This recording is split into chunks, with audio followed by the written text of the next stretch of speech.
PR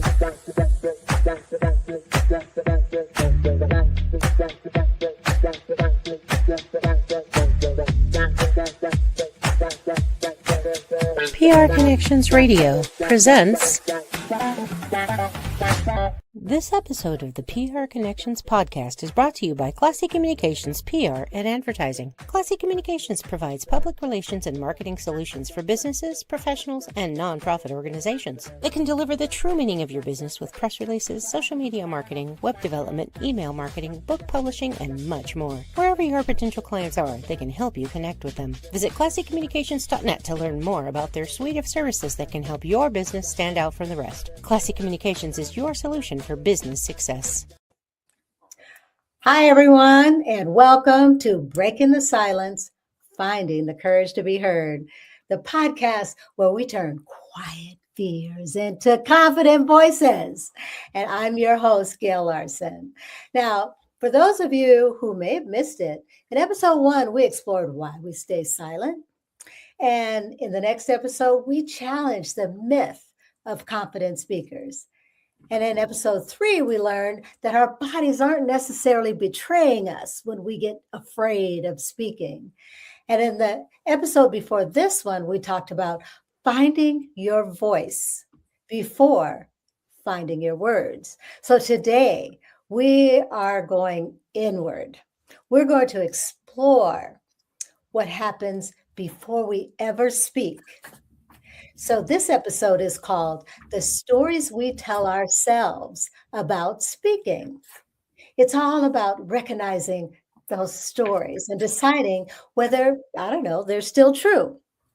So today we have Helene Rose, and she would share her personal and professional experiences, particularly with those language shifts that really help to build courage. So Helene, welcome, and tell us a little bit about yourself. Oh, sure. Thank you, Gail, so much for inviting me onto your podcast. I'm so happy to be here. I am a transformational coach, speaker, and founder of Be Brilliant Network. I love supporting people who are looking to expand their confidence, connect with their authenticity, and I do that through presentations, workshops, and transformational coaching. Be Brilliant Network is also a school. It is a community, and our mission is to awaken brilliance through experiential learning, healing, and conscious connection. So I'm really excited today to talk with you about the stories we tell ourselves. I'm all about diving deep inward to really uncover what it is that we want to share with the world. I love that, Helene, and all that you've been doing to just really gather this community of speakers together. And so when we think about speaking and those workshops that you've done, you've probably seen a lot of people that are hesitant to speak. And so what do you think about what's driving that hesitation? Is it just nerves, or maybe they feel they lack the ability? Mm-hmm. Well, fear drives so much of our human behavior, certainly, and it's so important to catch that fear, to notice it, and to make a choice about it. We always are making a choice. Are we going to, let this fear prevent us from stepping into our fullest self-expression? Or are we going to, release the fear? And there's definitely a call for us to release our fear and to step into greater authenticity. So yes, I see this quite a bit, whether it's in Toastmasters or in professional women's groups that I'm in, chamber groups that I'm in, even in my own network. How do we take that wisdom, that knowledge, that awareness of who we are, know that our stories matter, and then decide to let go of the fear and step forward into sharing more authentically? Definitely. And in your experience, what are the most common stories that people tell themselves? And, earlier I'd mentioned it's maybe like they lack the ability. What are some of the most common stories that people convince themselves of about this? Right. I've never been a good speaker. That's a big one. I don't have anything different or unique or important to share that other people aren't already saying. That's for sure a big one. Or I don't even know how to get started. Where do I get started? What's my format? How do I create the structure of what I want to say and communicate? So these are definitely all, roadblocks. Yeah, I agree with you with all of those. And for me, when I think about what you just said, um, I'm a member of a couple of Toastmasters clubs. And when they enter into the room, either as a guest or even just regular members, they tell themselves a lot before they ever open up their mouths, during Mhm. because there's so many different levels there. So, how can someone really tell the difference between a story they're telling themselves and the actual limitations? And this is most often sometimes referred to as imposter syndrome. Mhm. Yeah, it takes so much awareness to catch those stories that we tell ourselves. We're so focused inward on like how do I look and um, let me plan out what I'm going to say. And I think that there's yeah, I'm not sure if I'm answering your question 100% completely. Oh, no, But no, no.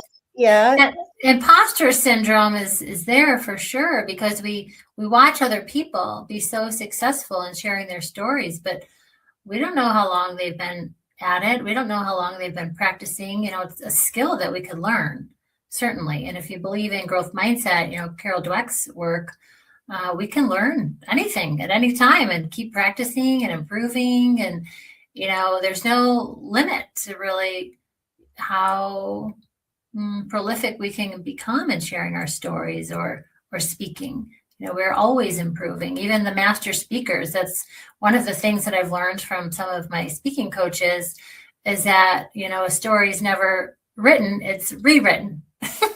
That was my coach Darren LaCroix said that, and I don't know if he said it or one of his coaches, but it's something that I always think about when I'm writing a speech or preparing, a comedy show or writing an article. Yes, I'm writing it for the first time, but it will continue to be, revised. And what we have to share is important. There's something unique about our own experiences that can really help others if we do share them. Yep, I really like what you said about that. When you're writing a story or when you're telling a story, it's always being rewritten, something that's already inside of you. Um, I can relate to that experience, particularly now, when I just recently joined a bilingual Toastmasters club. And part of that was because I wanted to practice my Spanish. And I have a decent level of Spanish fluency. But when I actually got into that meeting, all of a sudden I'm clammed up. I know what I want to say. And I can't seem to say it because I've told myself I'm not as fluent as some of these other speakers, or I'm worried about what they're going to think of me, or they're going to correct my grammar or something to that effect. And, that really does play into the stories that we tell ourselves and to be able to get out of that and just, I don't know, just rewrite that story. Right. So, It's like not caring about what people think, like letting that go, the fear of being judged or, like you said, corrected. yep, that's absolutely right. So, and, Mhm. oftentimes the stories that we tell ourselves, as adults might have been stories that maybe our parents or our teachers have repeatedly told us, and we've internalized those maybe as children or young adults. So, what might happen when we like continue to repeat those stories that we hear about ourselves over time? And can you personally relate to this? Oh, yes. The stories, they're For me, it's a lot about the stories that I heard growing up were all about safety and security. Like, don't take too many risks, be careful what you share and say. And that limits us, from really being authentic, from that authenticity piece. It's something I've had to learn. I was never much of a writer until probably I was like close to age 30 when I met a teacher who really encouraged me to use writing as a way to heal. And I just found that, wow, what a beautiful way to express myself. And I just fell in love with journaling and writing poetry and writing stories. But that writing piece helps us transition into being able to speak. We have to write it first in order to be able to speak and share. So, those were definitely some of the stories that I brought into my adult life. And, I chose to study engineering, actually, which was not a great choice for me. I did not like it at all. My favorite class, actually, in engineering school was public speaking. I enjoyed it. I tell you. I liked it. But I didn't really recognize that, wow, this is something I like and something I enjoy and something that I feel good doing. And I listened to those stories of like, well, if you study engineering, you'll make more money. You're a woman, they need women, you'll have job security. But I think what we're learning in life is so much about, really trusting that inner voice, trusting that, I call it the heart whisper. Just what is that inner guidance telling us, and really trusting that inner voice and letting go of what other people think or say or their opinions. That's absolutely right. When you begin to develop that confidence in yourself and trusting yourself, then your voice comes out, far more authentically. And you mentioned the fact that, you've always enjoyed writing, and it was later in life that, you decided that this is something that you really wanted to do, and journaling in particular. So, when I think back on my experiences, I was traveling a lot with my job. I used to journal on the airplane. If I was going out to do a presentation or a workshop or something to that effect, I'd be journaling. And then when I came back, it was a way that, I began to like decompress, and what I also found as I began to write is that when I write and go into speaking, how you write isn't necessarily how you speak. And as you have been writing and now you are doing a lot of workshops and so forth, does that resonate with you? Oh, definitely. Definitely. It depends on the audience and the purpose of your presentation or your talk. Like, it could be a poetry reading, and then you will write it, read it how you wrote it. But if it's a story, there's definitely a lot you want to add in, like dialogue, voices. There's definitely something to that, Gail. I love that. I love the story of you sharing how journaling helps you decompress. And that's how we get our ideas for stories, really, I think, is through the journaling, through the reflecting on our lives, we can access those stories. And, it's really helpful to have a community or a group that, like Toastmasters or National Speakers Association, various groups, communities that can listen to your stories and give you feedback. That's absolutely right. And part of the community that you're creating is intrinsically involved in your Be Brilliant network. What inspired you to create this network? Oh, thanks for asking, Gail. Yeah, it's so near and dear to my heart. Be Brilliant Network is a community of teachers and seekers, and our teachers facilitate monthly workshops for people who want to come and join and dabble in, what's available for healing and for transforming what feels heavy or challenging or difficult. And really, it came about because Well, a couple of things. First of all, like I have a really big interest in healing and transformation. So it's something I've dedicated my life to for 16 years now. When I found myself raising my infant and my toddler alone, their dad had left, and I had to be responsible and raise them. And it was just a really low point for me. And in my life, I was just, I did all the things that everybody told me to do to have this successful life, and I was pretty miserable. Thankfully, I met a teacher who helped me, learn the journaling and learn other energy practices to help me feel empowered. And so I've just been continuing on this healing journey. I call it the path of radiance. When you really acknowledge what are those beliefs, what are those blocks, what are those challenges that are in your way, and removing them so that you can shine your brightest light into the world. And so the combination of, this interest of mine around healing, but then also, Gail, I was rejected from being a school principal more times than I can tell you. I wanted that job so much, and I worked so hard, and I tried to prove myself. I'm good enough. I'm worthy of this. I'm so excited about the school principal job. And it was nope, nope, nope, nope. And all the reason, they gave me the reasons. And I realized, I'm not going to teach algebra anymore. I did not want to teach algebra anymore. And I had to listen to that because we have this one beautiful, precious life, and I don't want to be bored. Like, I'm just not going to do it.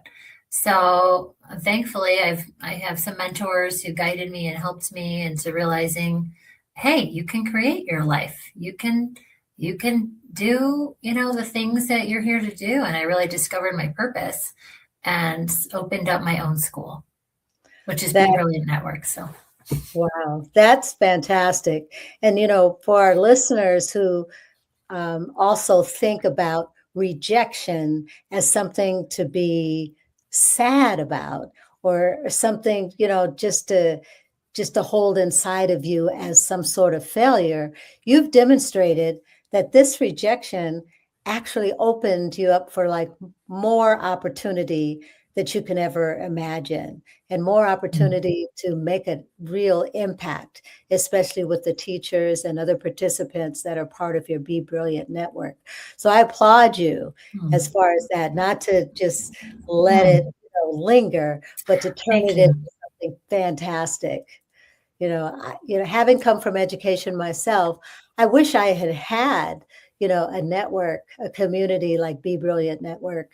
So, I would be able to find that community, because sometimes, as a teacher, and I'm sure it can be very isolated, isolating, I should say. Because it's you and your students and everything that goes on in that classroom. And unless you have that outlet, it could really put a strain.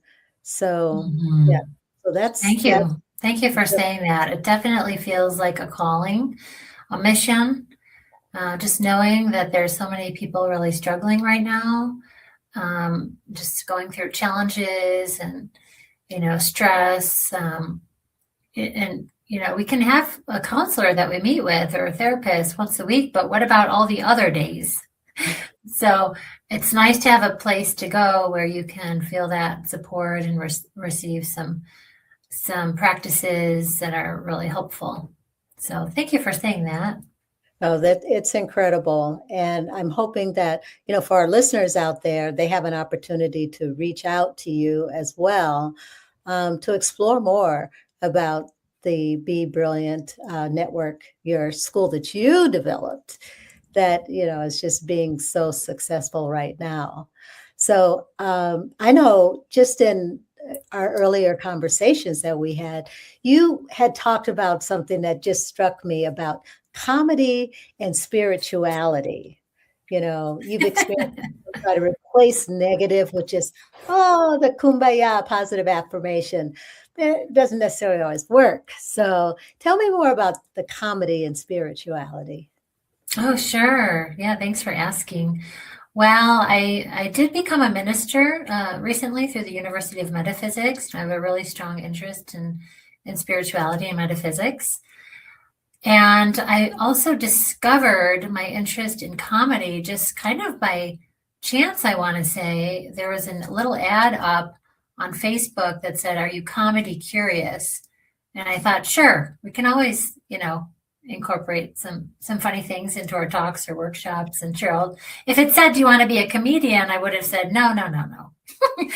But I went to the class and Comedy Works here in Denver and just had such a good time. So it's a practice that I'm continuing to develop around the comedy, but I'm really incorporating a lot of metaphysical themes about, that inner awareness piece, the thoughts that we choose to think, our divine self, connecting with our higher wisdom or the inner wisdom, and just kind of being kind of silly and goofy and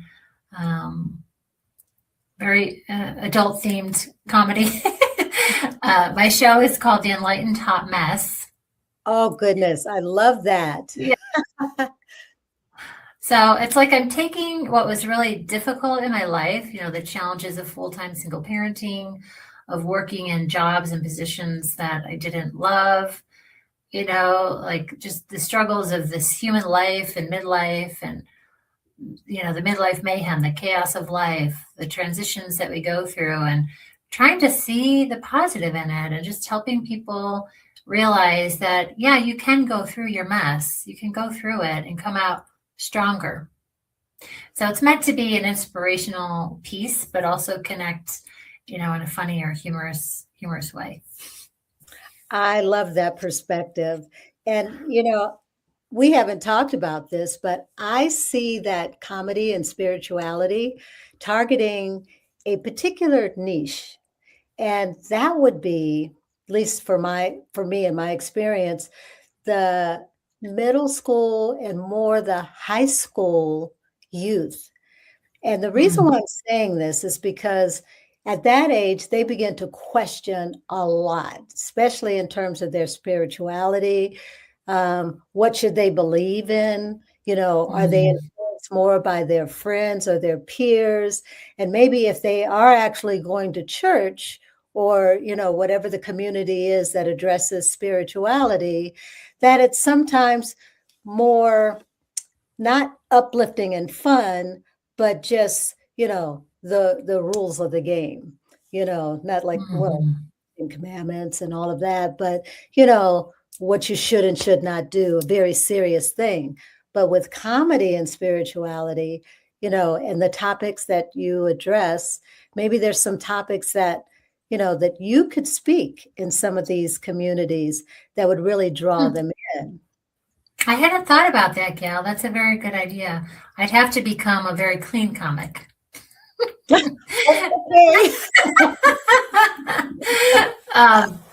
Yeah, there would be a lot of things that I couldn't say to a middle school population for sure. But, I do believe that that's part of the problem with our society, with what we're missing in society, is that spiritual piece, especially in schools. Like kids learn, math, English, science, social studies, a foreign language, art, PE. But that social emotional piece, that spiritual piece, that interconnecting piece, that communication, conflict resolution, all these kind of, communication skills, but also like the spiritual skills, which I kind of see commingling so much, because communication with ourself is spiritual. When we're communicating within, to me, that's a spiritual practice, because that's your wisdom. And we don't teach that in schools at all, or, in mainstream society, it's not acceptable to really talk about spirituality, or we walk on eggshells when we're talking about it, when the truth is, like, we are both human and spirit. And people have different beliefs about this, but we're energy. I see spirit as energy. We are energy beings, and science is even proving that now. But yeah, I think just across the board in all of society, it would be great to be able to really embrace the idea that we are energy, we are spirit. And just, I think we'd have a lot more compassion for each other, empathy for each other. We'd see a lot less violence. And we'd really understand the idea that we're not separate from each other. We're really all connected. and part of something much larger than ourselves. Exactly. Yeah, I like the idea of that whole spirituality being a certain type of energy, an energy that we have in ourselves that we recognize as being our spirit, our spirituality. And, Mm.